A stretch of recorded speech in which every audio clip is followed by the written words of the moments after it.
Hi guys, Excel in ഓഫീസിൽ നിന്നാണ്. ഇന്നത്തെ നമ്മുടെ വീഡിയോ MS എക്സൽ യൂസ് ചെയ്തവർക്ക് വളരെ ഫെമിലിയർ ആയ സെൽ നോട്ടിൽ ഒരു പിക്ചർ എങ്ങനെ ഇൻസേർട്ട് ചെയ്യാം എന്നുള്ളതിനെക്കുറിച്ചാണ്. ഇനി സെൽ നോട്ടിനെ കുറിച്ച് അറിയാത്തവർക്കായി ഒരു സെല്ലിലെ ഡേറ്റയെക്കുറിച്ചുള്ള അഡീഷണൽ ഇൻഫർമേഷൻ ആ സെല്ലിന് മുകളിലൂടെ മൗസ് ഹോവർ ചെയ്യുമ്പോൾ പോപ്പപ്പ് ചെയ്തു വരുന്ന ബോക്സ് രൂപത്തിൽ സെറ്റ് ചെയ്ത് വെക്കുന്നതിനെയാണ്. ഇനി ഇതിന് വേണ്ടിയിട്ട് ഞാനിവിടെ എടുത്തിരിക്കുന്നത് കുറച്ച് സ്പൈസസിൻ്റെ ഡാറ്റയാണ്. അടുത്തതായിട്ട് ഏത് സെല്ലിലാണോ നമുക്ക് സെൽ നോട്ട് ആഡ് ചെയ്യേണ്ടത് ആ സെല്ല് സെലക്ട് ചെയ്തതിന് ശേഷം വീഡിയോയിൽ കാണും പോലെ റിവ്യൂ ടാബിൻ്റെ റിബണിൽ നിന്നും നോട്ട്സിൻ്റെ ഓപ്ഷൻസിൽ ന്യൂ നോട്ട് എന്നത് സെലക്ട് ചെയ്ത് ക്ലിക്ക് ചെയ്യാം.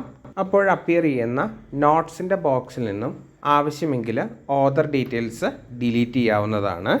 ഇനി വീഡിയോയിൽ കാണും പോലെ മൗസിൻ്റെ പോയിൻ്റർ ബോക്സിൻ്റെ ബോർഡറിലേക്ക് കൊണ്ടുവരുമ്പോൾ ഇതുപോലെ 4 സൈഡഡ് ആരോ ആയിട്ട് മാറും. അപ്പോൾ നമുക്ക് മൗസിൻ്റെ റൈറ്റ് ബട്ടൺ ക്ലിക്ക് ചെയ്ത് ഓപ്ഷൻസിൽ നിന്നും ഫോർമാറ്റ് കമൻറ്റ് എന്നത് സെലക്ട് ചെയ്യാം.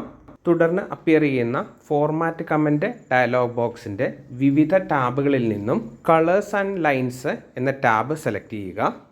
ഇനി ഈ ടാബിൽ ഫിൽ ഓപ്ഷൻസിന് കീഴിലുള്ള കളർ എന്നതിന് നേരെയുള്ള ഡൗൺ ആരോയിൽ ക്ലിക്ക് ചെയ്യാം. തുടർന്ന് വീഡിയോയിൽ കാണും പോലെ അഡീഷണൽ ഓപ്ഷൻസിൽ നിന്നും ഫിൽ എഫക്റ്റ് സെലക്ട് ചെയ്ത് ക്ലിക്ക് ചെയ്യാം. അപ്പോൾ അപ്പിയർ ചെയ്യുന്ന ഫിൽ എഫക്ട്സിൻ്റെ ഡയലോഗ് ബോക്സിൽ നിന്നും പിക്ചർ ടാബ് സെലക്ട് ചെയ്യാം. ഈ ടാബിൽ സെലക്ട് പിക്ചർ എന്ന ബട്ടണിൽ ക്ലിക്ക് ചെയ്യുമ്പോൾ ഇൻസേർട്ട് പിക്ചറിൻ്റെ വിൻഡോ ഓപ്പൺ ആയി വരും. ഇതിൻ്റെ ഓപ്ഷൻസിൽ നിന്നും സെൽ നോട്ടിലേക്ക് ആവശ്യമായ പിക്ചർ സേവ് ചെയ്തിരിക്കുന്ന ഫോൾഡർ ഓപ്പൺ ചെയ്ത് പിക്ചർ സെലക്ട് ചെയ്ത് വീഡിയോയിൽ കാണും പോലെ ഇൻസേർട്ട് ബട്ടൺ ക്ലിക്ക് ചെയ്യുക. തുടർന്ന് നമുക്ക് മറ്റുള്ള ഡയലോഗ് ബോക്സുകളുടെ OK ബട്ടൺ പ്രസ് ചെയ്ത് ക്ലോസ് ചെയ്യാം. ഇങ്ങനെ നമുക്ക് സെൽ നോട്ടായിട്ട് പിക്ചർ ഇൻസേർട്ട് ചെയ്യാവുന്നതാണ്. ഇനി നമുക്ക് സെൽ നോട്ടിൻ്റെ ബോർഡറിലുള്ള ബോക്സസിൽ വീഡിയോയിൽ കാണും പോലെ ക്ലിക്ക് ചെയ്ത് ഡ്രാഗ് ചെയ്ത് പിക്ചറിൻ്റെ സൈസ് അഡ്ജസ്റ്റ് ചെയ്യാവുന്നതാണ്. ഇനി നമുക്ക് റിവ്യൂ ടാബിൻ്റെ നോട്ട്സ് ഓപ്ഷൻ ക്ലിക്ക് ചെയ്യാതെ തന്നെ പിക്ചർ ആഡ് ചെയ്യുന്നത് എങ്ങനെയെന്ന് നോക്കാം. അതിനായിട്ട് നോട്ട് ആഡ് ചെയ്യേണ്ട സെൽ സെലക്ട് ചെയ്ത് മൗസിൻ്റെ റൈറ്റ് ബട്ടൺ ക്ലിക്ക് ചെയ്യുക. തുടർന്ന് വരുന്ന ഓപ്ഷൻസിൽ നിന്നും ന്യൂ നോട്ട് സെലക്ട് ചെയ്ത് ക്ലിക്ക് ചെയ്യാം. അപ്പോൾ സെലക്ട് ചെയ്ത സെല്ലിന് കറസ്പോണ്ടിങ് ആയി നോട്ടിൻ്റെ ബോക്സ് അപ്പിയർ ചെയ്യും.